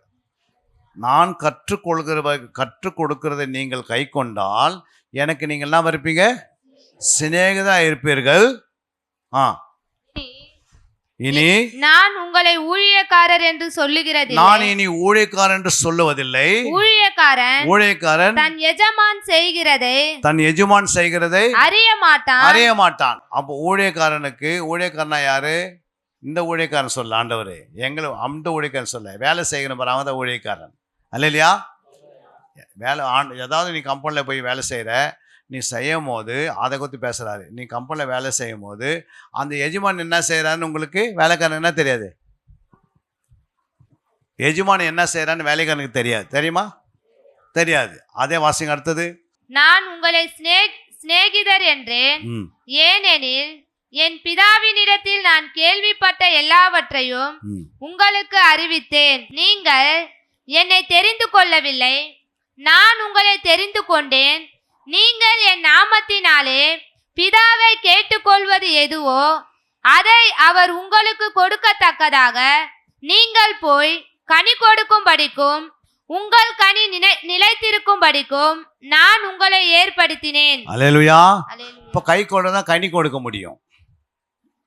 கனின்னா என்ன? அன்பு, சமாதானம். மற்றவங்க சமாதானம் பண்ணுகிறவர்களாக இருப்பீங்க, அன்பு கூறுகளாக இருப்பீங்க, மற்றும் பேசினாலும் நீடிய பொறுமையாக இருப்பீங்க. உங்களை யாராவது கோபப்படுத்தினா தாழ்மையாக இருப்பீங்க. உங்களுக்கு எல்லாருக்கும் நீங்கள் தயவு செய்வீங்க, இச்சடக்கமுள்ளவளாக இருப்பீங்க, அப்புறம் சாந்த குணமுள்ளவளாக இருப்பீங்க, சமாதானம் பண்ணவர்களாக இருப்பீங்க. இப்படி பலவிதமான காரியங்கள் விசுவாசமாக இருப்பீங்கன்னா நீங்கள் ஆண்டவருக்கு என்னவா மாறினா? சிநேகிதனாக மாறணும். அல்லேலூயா. சும்மா சர்ச்சையில் ஊழியக்காரன் சொல்லக்கூடாது. ஊழியக்காரன் சிநேகிதன் செய்கிறதே அறிய மாட்டான். அப்படின்னா என்ன? வேலைக்காரன் எஜமான் என்னென்ன செய்கிறான் தெரியாது, தெரியுமா? ஆனால் நம்ம ஊழியத்துலேருந்து அவருக்கு சிநேகிதனாக மாறிட்டோம்னா, சிநேகிதனாக சொல்லாத கொள்ளாதே எல்லாத்தையும் செய்வான். பாய் போடுங்க, பெருக்குங்க, அங்கே சாப்பிட்டு இலை இருக்குது, அதை பாஸ்டாக தான் எடுக்கணும், நானும் எடுக்கவே மாட்டேன். சிநேகிதனாக இருந்தால் என்ன பண்ணுவாங்க? பாயை தானாக போடுவாங்க, தானாக ஜபத்துக்கு வருவாங்க, தானாக தெய்வ ஆலயத்துக்கு வருவாங்க, தானாக கொடுப்பாங்க, தானாக தன்னை விற்று ஆண்டோடைய ராயத்தை கட்டுவாங்க. இருக்கிறதெல்லாம் கர்த்தருடைய ராயத்துக்காக ஓடு போட்டு வச்சுருக்குது, இது தலமாக மாற்றலாம், நான் எனக்கு ஒரு 10 லட்சம் நான் தரேன் அப்படின்னு எல்லாமே ஆட்டோமேட்டிக்காக செய்திருவாங்க. அல்லேலூயா. ஐயோ நான் ஏன் ஓடு போடணும், எங்கள் வீடு நல்லா தளத்தில் இருக்குது, இது எப்படி இருந்தாலும் நமக்கு கணக்கு கிடையாது அப்படின்னு நினைக்கிறவங்க ஊழியக்காரன். புரியுங்களா? பரிதுபக்கப்படுறாங்கன்னா நான் இதை மாற்றுறேன் அப்படின்னா அதனுடைய பொக்கிஷம் எங்கே சேர்த்து வச்சுக்கிறீங்க? பரலோகத்தில். நீ பரலோகத்தில் சேர்த்து வைக்கணும்னா நீ என்ன பண்ணணும்? இப்போ நாங்களுக்கு 2 பிள்ளைங்க நாங்கள் ஒரே நாளில் இழந்துட்டோம், அதனால் நாங்கள் என்ன பண்ணியிருக்கலாம்? உன்னை கல்யாணம் பண்ணின்னு ஜாலியாக அங்கே சுற்றி இருந்திருக்கலாம், பென்ஷன் வருது, அழகாக எங்கே ஓடி போய் சுற்றி இருக்கலாம். சுற்றலாமல் சுற்ற முடியாதா? சொல்லுங்கம்மா. நான் எனக்கு 2 பிள்ளைங்க இழந்தாச்சு, இப்போது பிள்ளைங்க இல்லை. உன்னர் கல்யாணம் பண்ணால் பிள்ளை பெற்று எடுக்க முடியாதா? இன்னும் 4 பிள்ளைகள் எடுத்துக்கூடிய அளவுக்கு எங்களுக்கு ஆண்டு பலனை கொடுத்துருந்தாரு. அது 35 வயசில் நடந்தது. எத்தனை வயசில்? 35 வயசு இருக்கும்போது, 33 வயசு இருக்கும்போது மிலிட்ரியில், அப்போ தான் இந்த பிள்ளைங்க மறித்தாங்க 97. நான் உடனே இன்னொரு கல்யாணம் பண்ணிக்கிறேன், என் மனைவி ஃபேமிலி பிளானிங் பண்ணியாச்சு, எனக்கு பிள்ளைங்க வேணும்னு சொல்லி நான் செய்திருந்தேன். அப்பா அம்மா சேர்ந்துருக்க மாட்டாங்களா? சேர்ந்துருக்கலாம். புரியுங்களா? நான் என்ன பண்ணிட்டேன், எதுவுமே வேணாம், ஆவிக்குரிய பிள்ளைங்காவது உருவாக்கலாம் அப்படின்னு சொல்லி ஆண்டவர் என்ன பண்ணிட்டு கேட்டேன், ஆண்டவரே சரீர பிள்ளைங்க பரலோகத்துக்கு வந்துட்டாங்க, இன்னும் ஆவிக்குரிய பிள்ளைங்க வளராது இருக்குது, அவங்கள சபையாக போயிட்டு என்ன பண்ண போகிறேன்? உருவாக்கணும். என்ன செய்யணும்? உருவாக்கணும்னு ஆண்டவர் என்ன பண்ணிட்டாரு, நிறைய சபைகளில் இப்போது ஸ்ரீதர்லாம் உருவாக்கிறதுக்கு என்ன காரணம்? அவர் சும்மா அப்படியே உருவாகிட்டார். அவங்க ஃபாஸ்ட்டு இடம் கொடுத்தாரு, அவர் உருவாக்கப்பட்ட 25 பேர் 20 பேர் உருவாக்கப்பட்டாங்க. 10 வருஷம் அவங்க சபைக்கு யார் வராங்க? நிறைய ஃபாஸ்ட்டுங்க வந்தாங்க போனாங்க, வரைய மாட்டாங்க. ஏன்னா அவர் ஓடுற ஓட்டம் அது மாதிரி இருக்கும். நம்ம ஜெபிக்கிறதுனால இது சரியான ஆள் தான் என்கிட்ட வந்து மாட்டினான்னு சொல்லி நாங்கள் 2 பேரும் என்ன பண்ணுறோம், அடிக்கடி பேசிப்போம் நடுவில் அந்த ஐயாவும் நானும். புரியுங்களா? இப்போ நாளைக்கு அங்கே தான் போகிறோம், அவங்க சர்ச்சுக்கு தான். 3ஆவது சண்டே எப்படியாவது எனக்கு கொடுத்துருங்க ஐயா, 3ஆவது சனிக்கிழமை கொடுத்துருங்க, நீங்கள் மாதத்துக்கு என்ன பண்ணுங்க ஒரு 2 நாள் எனக்கு கொடுங்க அப்போ அப்படின்னு கேட்டிருக்கிறாரு. நான் சொன்னேன் 3 மாதத்துக்கு ஒரு முறை கொடுக்குறேங்க ஐயா, ஏன்னா அங்கங்கே ஓட வேண்டியது இருக்குது சார். 3 வருஷத்துக்கு 3 மாதத்துக்கு ஒரு முறை வாங்கணுமாரு. 10 பகல் 10 இரவு அந்த சபையில் ஜெபத்தை நடத்தணும். உங்களை மாதிரி அந்த விசுவாசம் அப்படியே உட்காந்துருந்தாங்க 10 நாள். எல்லா வேலையும் வானான்னு சொல்லிட்டு போகிற வேலையெல்லாம் வேண்டாம், எனக்கு கர்த்தர் பார்த்துக்கொள்வார். கர்த்தர் பெருசா வேலை பெருசா? கர்த்தர் பெரியவர். அவர் என்ன சொன்னார், சபையார் அப்படியே உட்காந்து 10 இரவு 10 பகல் உட்காந்த சபை அது. புரியுங்களா? காரணிய மண்டபன்ற அந்த இடங்குது, போய் பாருங்கள் எவ்வளோ பேர் சபை ஸ்தாபிக்கப்பட்டிருக்குது, எவ்வளோ ஆத்மாக்கள் ஆண்டவர் கொடுக்குறாரு. புரியுங்களா? ஏன் சொல்ல வரேன்னா, ஜபம் பிசாசுக்கு உண்டாகிற கோமா ஸ்டேஜ். யாருடைய ஜபம் வளர்ந்து பெருகுதோ அங்கே பிசாசு கோமா ஸ்டேஜுக்கு தானே போயிடுவான். கோமா ஸ்டேஜ்னா தெரியல உங்களுக்கு? ஒருத்தர் கோமாவில் இருந்தால் என்ன பண்ண முடியாது, பேசவே முடியாது. அப்போ ஜபம் வந்து பிசாசு கோமா காமிச்சு விட்டுருது. ஜெபிக்காத குடும்பத்தை பிசாசு கோமா ஸ்டேஜுக்கு காமிச்சு விட்டுறான். அல்லேலூயா. ஜெபிக்கிற குடும்பம் பிசாசு கோமா ஸ்டேஜுக்கு அனுப்புவாங்க, ஜெபிக்காத குடும்பம் பிசாசு இவங்களை அமுச்சு விட்ருவான். அப்போ ஜபன்றது எவ்வளோ பெருசு. ஆண்டோடு பேசணுமா பேசக்கூடாது அவங்க வாழ்க்கையில்? நீங்கள் தேவனுடைய பிள்ளைகள் என்றால் நீங்கள் ஆண்டோடு என்ன பண்ணணும், பேசணும். இப்போது நீங்கள் தேவனுடைய பிள்ளைகளாக இருப்பீர்கள், இன்னும் எவ்விதமாக இருப்போம் என்று யாருக்குமே தெரியாது. அவர் வரும்போது அவரை நீங்கள் தரிசனம் பார்க்கும் போது தான் நீங்கள் அவருக்கு என்ன மாறிடுவீங்க, மனவாட்டியாக மாறிடுவீங்க. அல்லேலூயா. அப்போ உங்கள் கண்ணு திறந்திருந்தால் தான் தரிசனம் பார்க்க முடியும். உங்கள் இருதயத்தில் அசுத்தந்தா, இருதயத்தில் சுத்தமுள்ளவர்கள் தேவனை தரிசிப்பாருங்க. இருதயத்தில் தேவையில்லாத நீங்கள் உலகத்தில் இருக்கிறவங்களாம், அந்த அந்த அம்மா யார், லோத்து, உலகத்தெல்லாம் இருக்கிறலாம் ஆசை போசெல்லாம் உள்ளே வச்சதுனால திரும்பி பார்த்து உப்புத்தனா மாறிட்டாங்க. உலகத்தில் கவலைகள்லாம் கொண்டு வந்து உங்கள் மனசில் வைக்கவே கூடாது. அல்லேலூயா. நம்முடைய இருதயம் வந்து எப்பவுமே எப்படி இருக்குன்னா கிளியராக இருக்கணும். எப்படி இருக்கணும்? இந்த ஃபேன் வந்து போட்டிருக்கு, ஓடுது, காற்று கொடுக்குது, கொடுதா இல்லையா? இல்லைங்க நான் வந்து ஓட மாட்டேன், இன்றைக்கி வந்து அழுக்கு நிறையா இருக்குது அப்படின்னு சொன்னால் நாவும் உடனே துடைப்போம். என்னென்ன ப்ராப்ளம் இருந்தால் அது பேச ஆரம்பிக்குது. அப்போ இருதயம் என்பது, உங்கள் இருதயம் எப்படி இருக்கணும், எப்படிமா இருக்கணும்? அனலாக இருக்கணும், அக்னியாக இருக்கணும், பரிசுத்தமாக இருக்கணும், உத்தமமாக இருக்கணும், அப்புறம் எந்த பாவம் இல்லாத இருக்கணும். உங்கள் இருதயத்தை என்ன பண்ணிக்கணும், அடிக்கடிக்கு அறிக்கை செய்து எதனா குறைக்குதான்னு கண்டுபிடிச்சிடணும். மனசில் என்னென்ன வருது, இந்த சிந்தனை ஏன் வருது, இந்த எண்ணங்கள் ஏன் வருது அப்படின்னு கொஞ்சம் யோசிக்கணும்.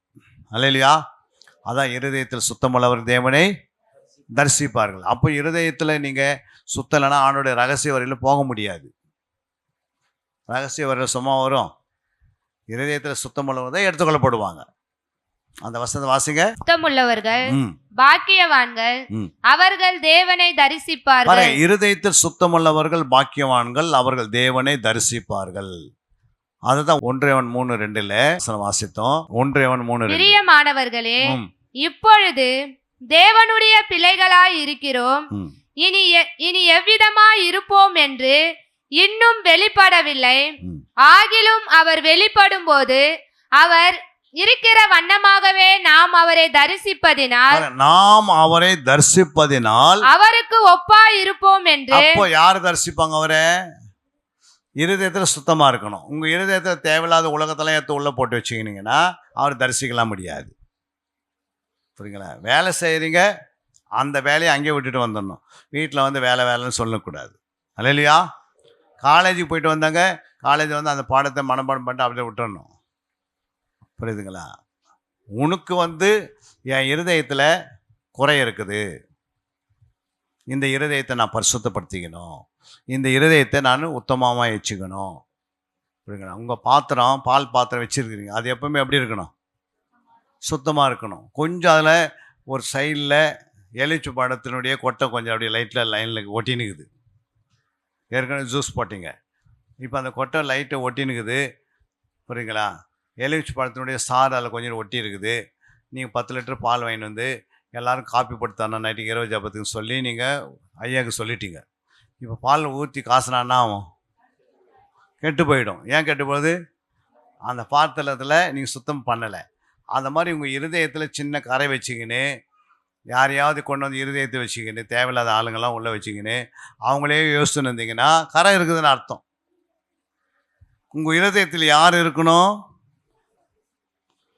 யாருமா இருக்கணும்? இயேசு தவிர மீறி யாரும் இருக்கக்கூடாது. புருஷங்காரன் கூட இருதயத்தில் இருக்கக்கூடாது. அல்லேலூயா. மனைவியும் இருக்கக்கூடாது, பிள்ளைங்களும் இருதயத்தில் இருக்கக்கூடாது. யார் தான் இருக்கணும்? இயேசு ஒருவர் இருந்தால் தான் உங்களுடைய கணவர் நல்லா இருப்பார், உங்கள் மனைவி நல்லா இருப்பாங்க. இயேசை விட்டுட்டு நீங்கள் எதாவது கொண்டு உள்ளே வச்சு பாருங்கள், குடும்பத்தில் அவ்வளோ பிரச்சனை வந்துடும். வருமா வராதா? அப்போ இயேசுவை கொண்டு வந்து எங்கே வைக்கணும்? இருதயத்துக்குள்ளே வைத்து பாதுகாக்கணும். ஆண்டவரே நீர் என்னோடு பேசுங்க. வாசிங்க அந்த வசனத்தை, கொலோசியர் 1:27 புறஜாதிகளுக்குள்ளே விளங்கிய இந்த ரகசியத்தில் உள்ள மகிமையின் ஐஸ்வர்யம் இன்னதென்று தேவன் தம்முடைய பரிசுத்தவான்களுக்கு தெரியப்படுத்த சித்தமானார். கிறிஸ்துவானவர் மகிமையின் நம்பிக்கையாக உங்களுக்குள் இருப்பதே அந்த ரகசியம். அப்ப இயேசு எங்க இருக்கிறாரு? சொல்லுங்க, எல்லாம் சொல்லுங்க. இயேசு எங்க இருக்கிறாரு? உனக்குள்ள இருக்கிறாரு. அது ஒரு ரகசியம். ரகசியம்னா என்ன? நம்ம வீட்டில் ரகசியமான ஒரு இடம் இருக்கும், புரியுதுங்களா? ஒருத்தருடைய கயத்தில் கால் சவரங்குது, அதுக்கு ரகசிய இடம் தேவையே இல்லை, அது எங்கன்னா வச்சுன்னுப்பாங்க. ஆனால் ஒரு 25 சவரம் வச்சுருந்தா என்ன பண்ணுவாங்க? எப்படி எங்கே வைப்பாங்க? அதை எடுத்து போய் ரகசிய பெட்டி ஒன்று வச்சுருப்பாங்க, அதில் வச்சு பூட்டிடுவாங்க. பேங்க்கில் போய் பாருங்கள், எல்லா நகைங்களும் எங்கே வைப்பாங்க? ரகசிய பெட்டியில் கொண்டு போய் லாக் பண்ணிவிட்டு நம்பர் வயசு என்ன பண்ணுவாங்க, அதை வச்சு செக் பண்ணிவிட்டு பூட்டிடுவாங்க. ஏன்னா ரகசியம் என்பது மறைவு. அப்போ கிறிஸ்துவானவர் எங்கே இருக்கிறாருன்னு கேட்டால் அவர் உனக்குள்ளே இருக்கிறார். கிறிஸ்து எங்கே இருக்கிறாரு? உனக்குள்ளே இருக்கிறாருன்னு எத்தனை பேருக்கு தெரியும்?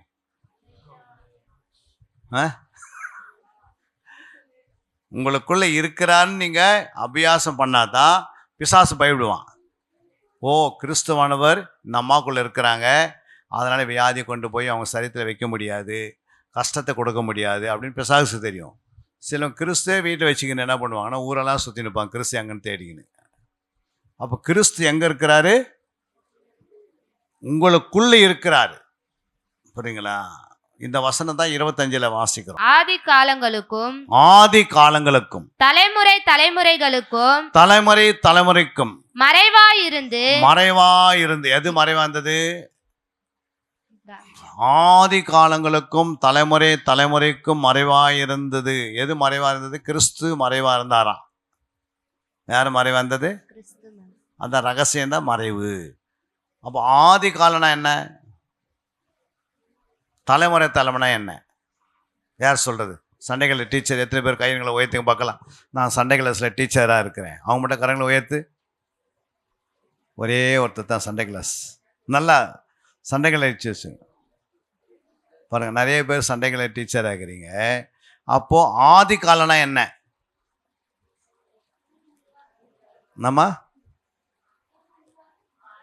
உலகம் உருவாகத்துக்கு முன்னாடி இருந்த காலம் தான் ஆதி காலம். என்ன காலம்? ஆதி காலம். அந்த காலத்தில் யாரெல்லாம் இருந்திருப்பாங்க? அந்த காலத்தில் பிதா இருந்தார், குமாரன் இருந்தார், பரிசுத்த ஆவியானவர் இருந்தார், 4 ஜீவன் இருந்தது, 24 மூப்பர்கள் இருந்தார்கள், சேராபீன்கள், கேராபீன்கள், அப்புறம் எல்லா தேவதூதர்கள், சேனைகள், மீகாவேல், அப்புறம் கேப்ரியேல், அப்புறம் கேருப்பு, எல்லா சேனைகள் இருந்த காலகட்டத்தில் இப்படி ஒரு கிறிஸ்து ஒருவர் வந்து இந்த புறஜாதிகளுக்குள்ளே பரிசுத்தவான்களுக்குள்ளே வந்து வாசம் பண்ண போகிறான்னு சொல்லி அவங்களுக்கே தெரியாது இருந்ததுதான். அவங்களுக்கு யாருக்குமே என்ன சொல்லலை, இப்படி நமக்குள்ளே வந்து வாசம் பண்ண போகிறாரு அப்படின்னு எங்கே சொல்லலை? ஆதி காலத்தில் யாருக்குமே சொல்லலை. எவ்வளோ கஷ்டமாக இருக்கும் யோசித்து பாருங்கள். நீங்கள் வந்து சம்பாதிச்சு வச்ச பொருளை உங்கள் பிள்ளைக்கு சொல்லாமே போயிட்டு பேர பிள்ளைங்க மட்டும் சொல்லிட்டு போனால் எவ்வளோ கஷ்டம். சம்பாதிச்சு வச்சதெல்லாம் வந்து உங்கள் பிள்ளைக்கு சொல்லாமல் உங்கள் பேர பிள்ளைக்கு சொல்லிட்டு போனால் இவ்வளோ சம்பாதிச்சு வச்சுருக்கிறேம்மா நான் அப்படின்னு சொன்னால் பெரிய பிள்ளைக்கு தெரிஞ்ச எவ்வளோ மனசு கஷ்டம் வருமா? கஷ்டம் வராதா? அது மாதிரி ஆண்டவர் வந்து நமக்கெல்லாம் வாசம் பண்ணும் போகிறது அங்கே இருக்கிற அத்தனை தூதனுக்கே சொல்லலை. முக்கியமான 4 ஜீவன் இருக்கிறாங்க, 24 மூப்பருங்க ஏற்கனவே இருக்கிறாங்க, அவங்க கூட மறைச்சிட்டார் ஆண்டவர். அந்த ஆதி காலங்களுக்கும் அப்புறம் தலைமுறை அப்போ தலைமுறைகளுக்கும் தலைமுறை தலைமுறைனா என்ன?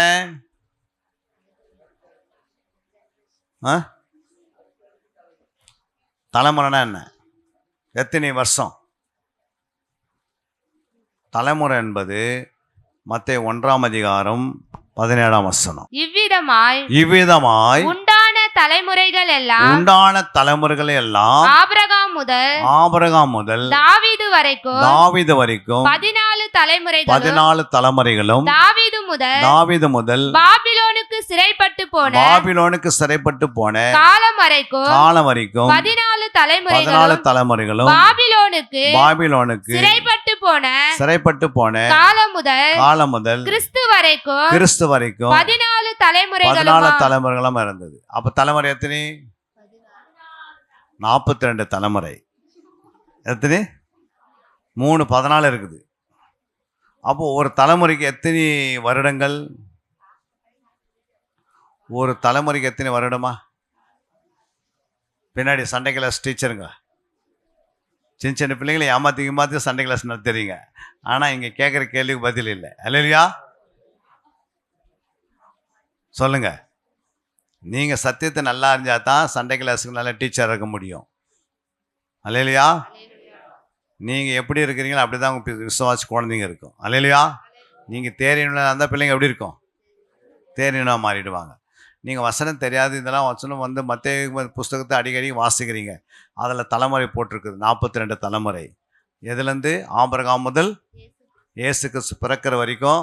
புரியுங்களா? ஆபிரகாமை தேவன் 12ஆம் அதிகாரத்தில் அடைக்கிறாரு ஊழியத்துக்கு. அந்த நாட்டில் இருந்து புரியுதுங்களா இயேசு கிறிஸ்து பிறக்கிற வரைக்கும் 42 தலைமுறை. அல்லையா? அப்போ 42 தலைமுறைனா ஒரு தலைமுறைக்கு எத்தனை வருடங்கள்னு கேட்குறேன். எந்த சண்டே கிளாஸ் டீச்சர் சொல்ல போறீங்க? யாராவது சொல்றீங்களா? யோபின் புஸ்தகம் 42ஆம் அதிகாரம் கடைசி 2 வசனம் வாசிங்க. இதற்கு பின்பு யோபு 140 வருஷம் உயிரோடு இருந்து 4 தலைமுறையாக தன் பிள்ளைகளையும் தன் பிள்ளைகளுடைய பிள்ளைகளையும் கண்டான். யோபு நெடுநாள் இருந்து பூரண வயதுள்ளவனாய் மரித்தான். அல்லேலூயா. அப்போ 4 தலைமுறைக்கு எத்தனை வருஷம்? 140 வருஷம். அப்போ ஒரு தலைமுறைக்கு எத்தனை வருஷம்? 35 வருஷம். 35 42ஆல் பெருக்குனீங்கன்னா எத்தனை வருடம்? 1470 வருஷம். அப்போ ஆபிரகாமு பிறந்து ஆபிரகாம் ஊழியத்துக்கு வந்த நாட்கள் இருந்து இயேசு கிறிஸ்து பிறக்க வரைக்கும் 1470 வருஷம். புரியுதுங்களா? என்னது 70 வருஷம்?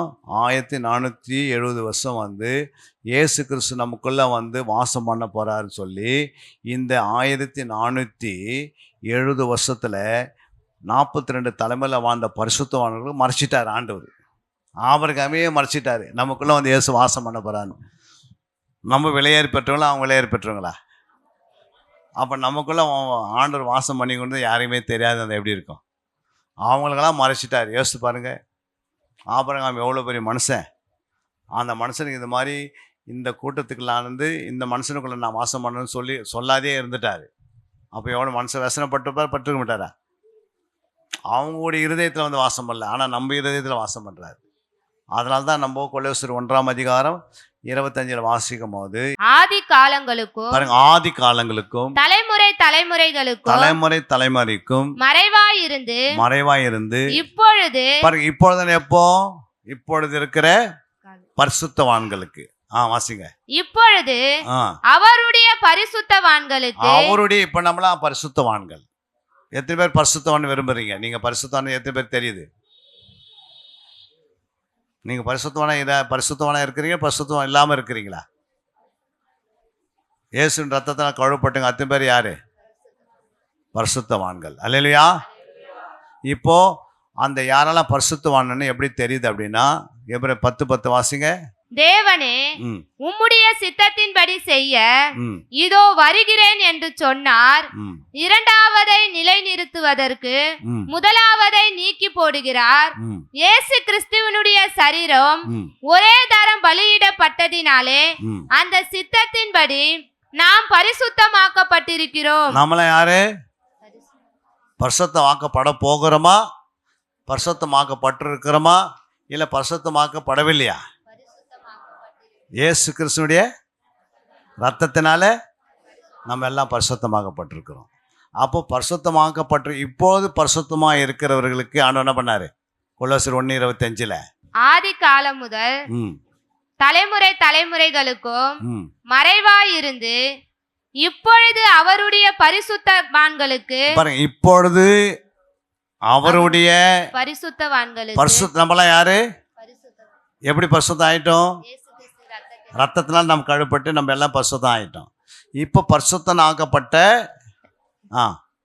பரிசுத்தவான்களுக்கு பரிசுத்தவான்களுக்கு வெளியாக்கப்பட்ட வெளியாகப்பட்ட ரெவலேஷன் என்றால் வெளிப்பாடுகள். அது வெளியாகப்பட்ட ரகசியமாகிய தேவ வசனத்தை பூரணமாய் இப்ப நான் உங்களுக்கு எப்படி வசனத்தை விதைக்கிறேன்? நான் அப்படியே எடுத்து பைபிள் இருந்து எடுத்து வச்சிருக்கிறேன். பூரணமாய் உங்களுக்கு விதைக்கிறோம். அல்லேலூயா. அப்போ இப்போது இருக்கிற பரிசுத்தவான்களுக்கு இந்த வசனத்தை பூரணமாய் விதைக்கப்பட்டு பூரணமாய் தெரியப்படுத்துகிறதற்கு உங்கள் பொருட்டு தேவனால் எனக்கு அளிக்கப்பட்ட உத்தியோகத்தின்படி நான் அந்த சபைக்கு ஊழியக்காரனானேன். நான் சபைகளுக்கெல்லாம் ஊழியக்காரனானேன். அப்பா ஐயா ஊழியக்கார வச்சிருக்கிறாரு. எங்களை என்ன படிச்சு போதகராக வச்சிருக்கிறாரு. இப்போது இருக்கிற சபைகளுக்கு போய் சொல்றாரு. இப்படி எல்லா சபைகளும் சொல்லின்னு வரோம். அல்லேலூயா. ஈஸ்ட்டு வெஸ்ட்டு அண்டு அப்புறம் சவுத்து நார்த்து இப்படி ஓடி போய் என்ன பண்ணுறோம்? பல மாநிலங்கள் பல மாவட்டங்களுக்கு ஆண்டவர் என்ன பண்ணுறாரு? கொண்டு போகிறார். பல இடத்துக்கு இப்போவும் வர மாதம் 19ஆம் தேதி இந்த மாதம் வந்து உஜ்ஜைனுக்கு போகிறோம். மத்திய பிரதேஷ் 30ஆம் தேதி அந்தமானுக்கு 15 நாளைக்கு போகிறோம். அக்டோபர் மாதத்தில் 15 நாள் அங்கே போயிட்டு அங்கே இருக்கிற ஜனலாம் கெடுத்து அவங்களுக்கு 72 மணி நேரம் ப்ரேயர் நடத்துகிறோம். இப்படி அங்கங்கே நடத்தி என்ன பண்ண பெங்களூர் போகிறோம், கர்நாடகாவுக்கு, ஆந்திராவுக்கு, ஒரிசாவுக்கு, பஞ்சாபுக்கு. போன மாதம் 2 மாதம் முன்னாடி பஞ்சாப் போயிட்டு வந்தோம், வெஸ்ட் பெங்கால் போயிட்டு வந்தோம், பீகார் போயிட்டு வந்தோம். ஹிந்தி தெரியுதுனால ஆண்டவர் என்ன பண்ணுற பவளை போல கொண்டு போகிறாரு எங்களை. அல்லேலூயா. எல்லா பகுதிகளுக்கும் யாராவது வந்து எங்களை கேட்டால் மிலிட்ரிக்காரன்னுவோம், அப்புறம் ஊழியக்காரர்கிட்ட ஊழியக்காரன்னுவோம், அப்புறம் வேறு கிட்ட கேட்டால் டிஃபென்ஸ் பண்ணுவோம். அப்புறம் தீ அணைப்பில் நாங்கள் கொஞ்ச நாள் ஒரு 5 வருஷம் தீ அணைப்பில் இருந்தோம். தீ அனுப்பி குறித்து சொல்லுவோம். ஏன் சொல்ல வரோன்னா ஆண்டவர் இதெல்லாம் பழக வச்சார்.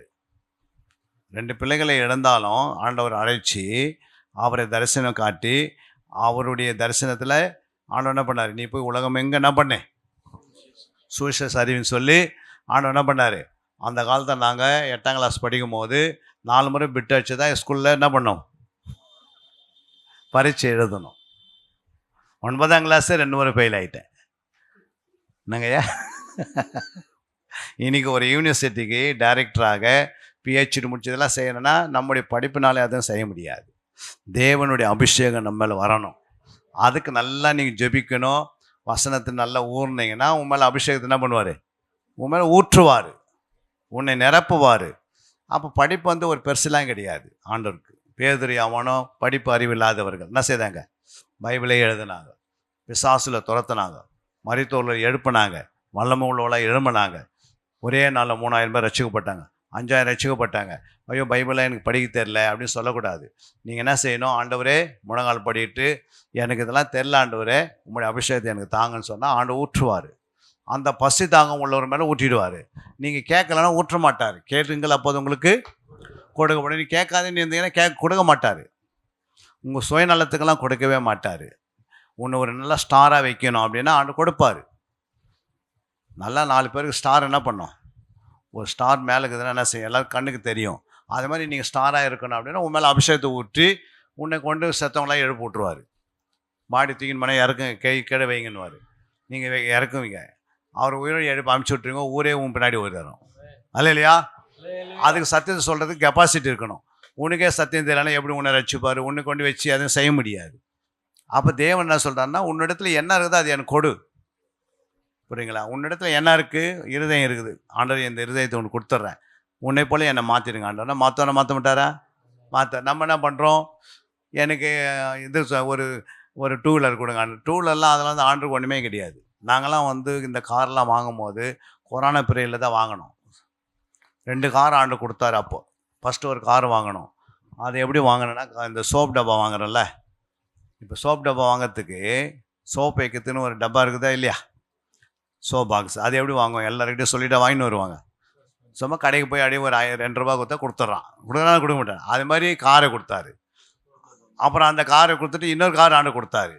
இந்த கேமராலாம் வந்து 1.5 லட்சம் 1.25 லட்சத்துக்கு என்ன பண்ணோம்? இது மாதிரி 3 கேமரா கொடுத்தாரு. ஏன் சொல்கிறேன்னா, இதெல்லாம் வந்து அவருக்காக ஏதாவது சேர்த்துட்டு மறிக்கணும். மறிக்கும் போது எப்படி மறிக்கணும்? ஏதாவது அவருக்காக அவர் சாதிக்கணும் இந்த உலகத்திலேருந்து. புரியுதுங்களா? பைபிளை நான் 5 முறை நல்லா தியானம் பண்ண அப்படின்னு நல்லா வேதத்தை தியானம் பண்ணிங்கன்னா அது ஒரு சாதிக்கிறது. தெரியுதோ இல்லையோ, ஆனால் எடுத்து என்ன பண்ணோம்? காலையில் உட்காந்து 5 மணிக்கு ரெடி ஆகிட்டு, நாங்களாம் வந்து பிடிஹெச் படிக்கும் போது ஐயா 4 மணிக்கு குளிச்சுடுவோம். குளிச்சுட்டு 4:30 மணிக்கெல்லாம் தேவசமத்தில் உட்காந்துப்போம். 6-7 மணி வரைக்கும் உட்காந்து நல்லா பாட்டு பாடி ஜெபம் பண்ணி இதெல்லாம் எடுத்துருந்தோம். புரியுதுங்களா? இன்றைக்கி இந்த அபிஷேகம் மேலே கொடுத்ததுனால எத்தனை அன்றைக்கி ஐயா வந்து பாஸ்ட் பேரஸில் எத்தனை பாஸ்ட் வந்திருப்பாங்க?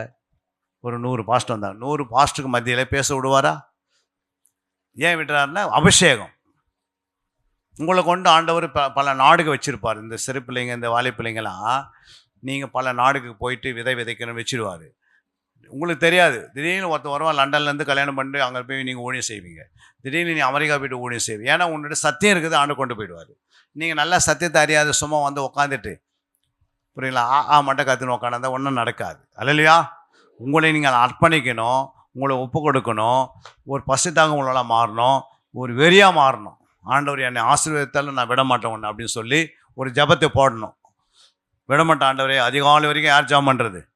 யாக்கோபு ஜெபம் பண்ணுறாரு, என்னை நீர் ஆசீர்வாதத்தால் ஒழிய நான் உன்னை விடவே மாட்டேன் அப்படின்றாரு.